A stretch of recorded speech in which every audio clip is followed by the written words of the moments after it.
আসসালামু আলাইকুম। নতুন একটা ক্লাসে সবাইকে স্বাগতম। আজকে কথা বলবো বিজ্ঞানের একটি ক্লাসে। পাস্তুরাইজেশন কি? পাস্তুরাইজেশন আবিষ্কার করেছেন বিজ্ঞানী লুই পাস্তুর।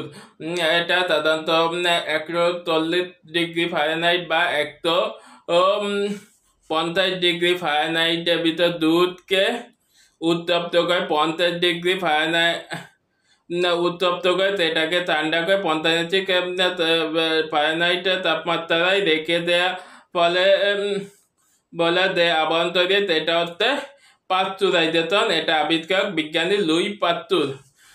আরেকটা হচ্ছে ভারী পানি হচ্ছে সংকেত হচ্ছে D2O। ভারী পানি সাধারণত হচ্ছে নিউক্লিয়ার চুল্লিতে ব্যবহৃত হয়, যেমন আমাদের রূপপুর পারমাণবিক কেন্দ্রে নিউক্লিয়ার চুল্লি আছে, সেখানে ব্যবহৃত হয় এই ভারী পানিতে থাকে কি, এটা খাবার যোগ্য পানি নয়।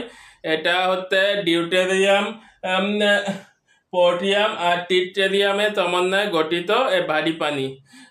তবে আর জায়নত্ব সারণ বা বিয়োজন অর্থ গ্রহণ, ইলেকট্রন গ্রহণ এবং বিয়োজনকে বিয়োজন বলা হয়ে থাকে।